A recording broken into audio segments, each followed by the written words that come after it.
Hello friends, C centre में मैं आपका स्वागत करता हूं। करंट अफेयर्स का जो आज 11 अक्टूबर है उसका हम न्यूज़पेपर जो कि ये नए फॉर्मेट में लेकर के अपने चैनल पे आए हैं। आई होप कि आप सभी लोग इसको लाइक ज़रूर करोगे।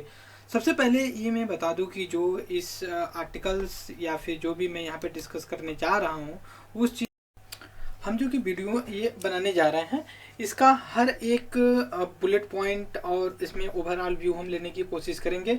और ये कोशिश हम करेंगे कि जो वीडियो हम बना रहे हैं उसका क्या और कैसे और किस तरह से हम डिस्कस कर रहे हैं। सबसे पहले मैं आज देखता हूं कि यहाँ का जो हेडिंग है, सबसे पहले यहाँ पे आप देखिए supreme court collegium resolve not to deliberate to appointment. हमने पहले ही डिस्कस किया था एक वीडियो में कि इसका जो कि एक कोलेजियम सिस्टम होती है वो गवर्नमेंट के पास भेजती है, फिर गवर्नमेंट जो कि प्रेसिडेंट के पास भेजता है, फिर वो अपॉइंट करता है किसका, जो हायर जुडिशरी होती है, जैसे सुप्रीम कोर्ट हो गई और हाई कोर्ट के जो जज होते हैं उनका, और इनका जो है कि ट्रांसफर होता है, अपॉइंटमेंट होता है, ये सारी चीज़ें हमने।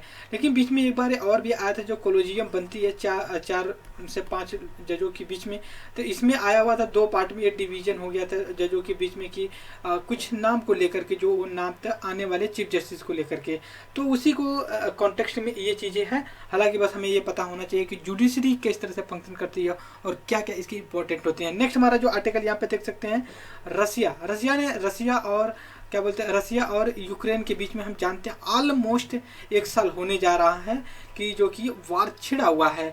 लाखों करोड़ों लोग जो कि मारे जा रहे हैं और वहाँ पे फूड क्राइसिस जैसी चीज़ें इमरजेंस हो रही हैं। तो इसलिए हमारे पॉइंट ऑफ व्यू से ये इम्पोर्टेंट है कि हम पहले देखेंगे कि जो रसिया है उसका लोकेशन कहाँ पे है, फिर उसका जो है कि यूक्रेन से किस किस तरह से बॉर्डर लगता है उसको डिस्कस करेंगे, कहाँ पे टू द पॉइंट में हम डिस्कस करेंगे। लेकिन ये हमारा न्यूज़पेपर का केवल आर्टिकल्स है, इसलिए हम देखें। नेक्स्ट हमारा जो अगर आर्टिकल देखें तो समाजवादी पार्टी के जो फाउंडर रहे हैं, जो कि नाम उनका रहा मुलायम सिंह, और ये जो कि कल इनकी डेथ हो जाती है। और नेक्स्ट हम वीडियो पे अगर हम आते हैं, यहाँ पे आप देखिए भोपाल आपका जैसे कि एमपी में पड़ता है, मध्य प्रदेश। वहाँ पे 1984 में एक गैस प्लांट था, वहाँ पे एक गैस जो कि मिथाइल आइसोसाइनाइड जो कि लीक हो गई थी और उससे जो है कि अभी तक वहाँ पे कुछ न कुछ इन्फेक्टेड लोग पाए जाते हैं और उसके जो कि कंपनसेशन को लेकर के आज भी रिक्वेस्ट या फिर अपील या केस चल रहे हैं जुडिशरी में, लेकिन अभी तक पूरी तरह से लोगों को जस्टिस नहीं मिल पाया है।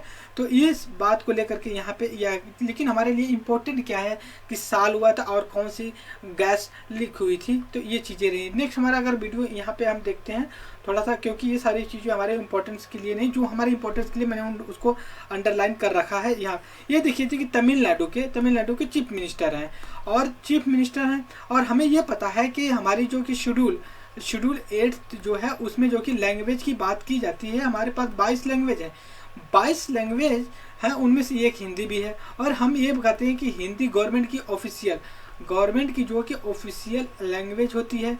दूसरी चीज़ ये है कि हिंदी को लेकर के आया हुआ है कि फर्स्ट लैंग्वेज यूज किया जाए, लेकिन प्रेजेंट इंडिया में 3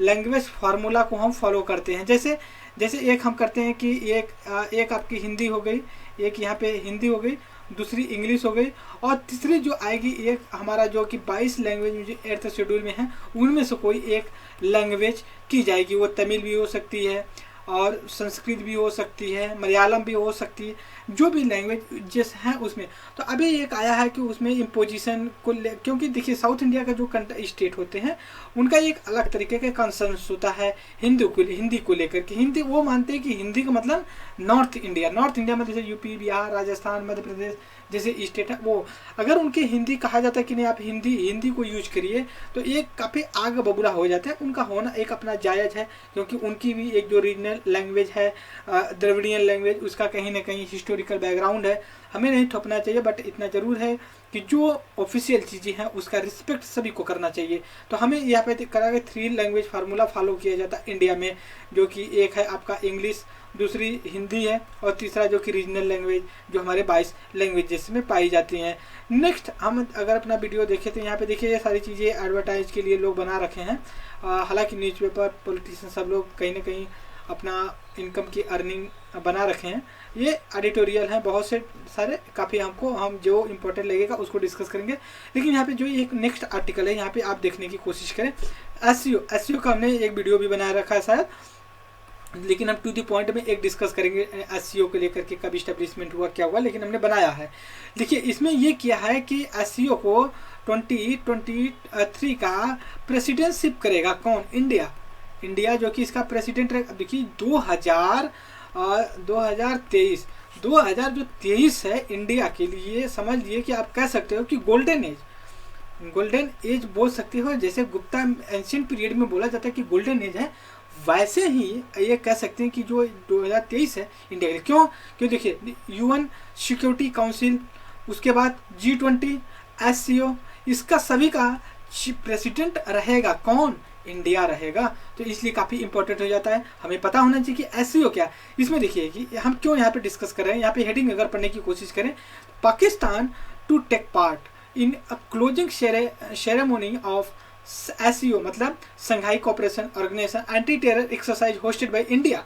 देखिए हम हमेशा से कहते हैं कि इंडिया ऐसे किसी भी ग्रुप का समर्थन नहीं करता है जो किसी देश में अनस्टेबिलिटी लेकर के आए। हालांकि ऐसा भी कहा जाता है जैसे कि कुछ कंट्री हैं इंडिया के लिए एक टेरर मतलब जो आतंकवाद होते हैं उसको प्रमोट करते हैं। तो उसी चीज़ को लेकर के इंडिया एक प्रोग्राम आया है, जो उसको हम अगर यहाँ पे नाम देखेंगे आप, यहाँ पे TRS, जो ये यहाँ पे TRAT मतलब रीजनल एंटी टेररिस्ट स्ट्रक्चर है, ठीक है। इसको इंडिया लेकर के आया, लेकिन जो ये प्रपोजल लेके इंडिया आया, बट जो है कि पाकिस्तान को जो कि ये भा नहीं रहा है कि मतलब ऐसा क्यों कर रहा है। क्योंकि देखिए इंडिया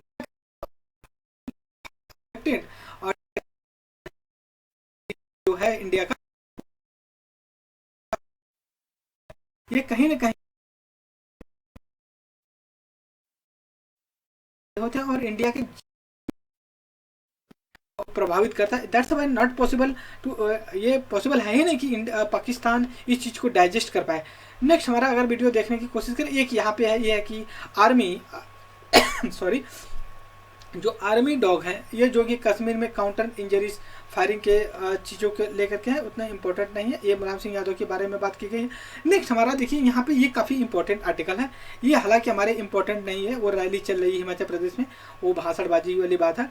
यहाँ पे हम देखते हैं election commission allot a new name to Sena function till it's decide to dispute.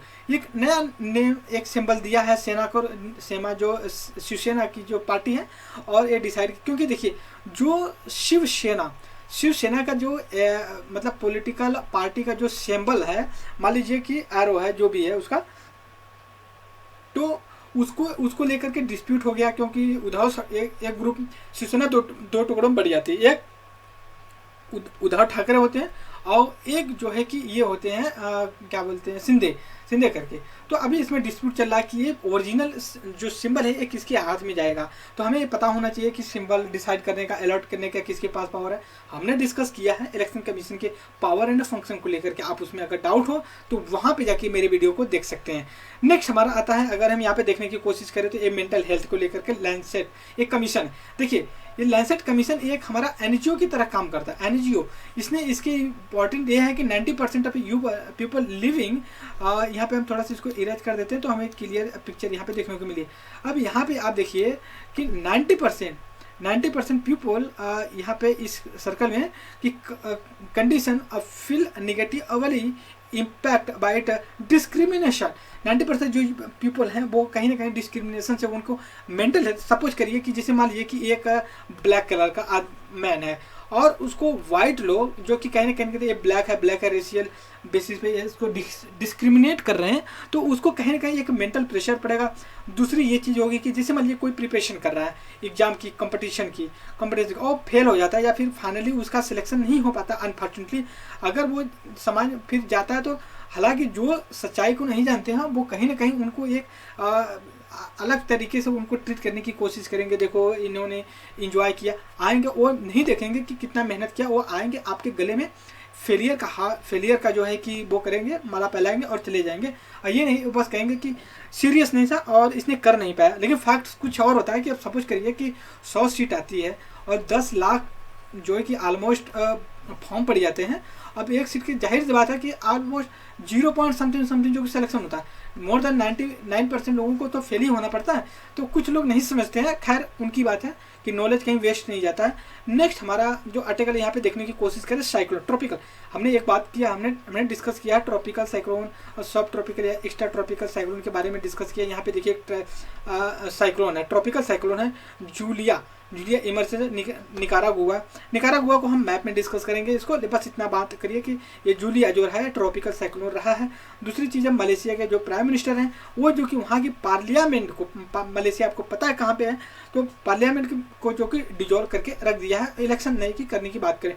देखिए दूसरी नेक्स्ट हमारा जो आर्टिकल है यूनाइटेड यूएसए के जो वो है बैंक जो फेड बैंक बोला जाता है, जो इंडिया के लिए हम आरबीआई का नाम देते हैं, तो उसी तरह यूनाइटेड स्टेट ऑफ अमेरिका के लिए है जो कि फेड बैंक, उसके एक्स चेयरमैन जो थे उनका एक जो इकोनॉमिक्स में नोबेल प्राइज मिला है उसको कहीं ना कहीं ये उससे ये रिलेटेड है। हम जब एक वीडियो बनाएंगे उसको में डिस्कस करेंगे, तो उसको बाद में डिस्कस करेंगे। देखिए न्यू रूपी, अब यहाँ पे देखिए आप यहाँ पे रूपी में हिट 8.84 to 85 पर dollar by march on trade deficit the oil. देखिए अब ये क्या है कि हमने हमेशा बात किया है कि बैलेंस ऑफ ट्रेड की बात करते हैं, बैलेंस ऑफ पेमेंट की बात करते हैं। हम कहते हैं कि दो तरह के करंट अकाउंट होता है, कैपिटल अकाउंट होता है, इनमें कहीं ना कहीं होता है। और दूसरी चीज़ है कि रुपी अगर डिप्रिशिएट होता है, मतलब पहले 10 रुपये में $1 मिलता था, अब जो है कि 15 या 20 रुपये में जो कि $1 मिल रहा है, तो इसी को डिप्रिशिएट। आप समझ सकते हैं कि 85 रुपीज़ आप दीजिए और आपको $1 बस मिल जाए, तो ये समझ सकते हैं कि क्या हालत होगी इंडिया की और इस किस स्पेस पे हम लोग किस स्टेज पे जा रहे हैं। लास्ट में हमारा वीडियो आता है स्पेस इकोनॉमिक तो समझ में आती है, स्पेस क्या होता है इसको देख लेते हैं। जैसे हम रॉकेट करते हैं, मिसाइल अगर कोई लॉन्च करते हैं तो उसको जो हमें इनकम होती है, जैसे मान लीजिए कि हम क्या होते हैं कि अपने मिसाइल को लॉन्च करते हैं तो उसमें क्या होता है कि हम अपनी तो लॉन्च करते हैं, फॉरेन का भी ला करके हम लॉन्च करते हैं। ऐसा क्यों करते हैं? हमारी जो कॉस्ट है बहुत कम आती है, तो इस वजह से हम जो है कि इसको डिस्कस करते हैं कि स्पेस इकोनॉमी, और हम कहीं ना कहीं आने वाले समय 2025 में हम $13 बिलियन का स्पेस इकोनॉमी हमारी हो जाएगी। ये काफ़ी ही गुड न्यूज़ इंडिया के लिए है। सो इस वीडियो में बस इतना ही और मैं ऐसे ही कंटिन्यू करते रहूँगा। और आपके लिए thank you very much the discussion.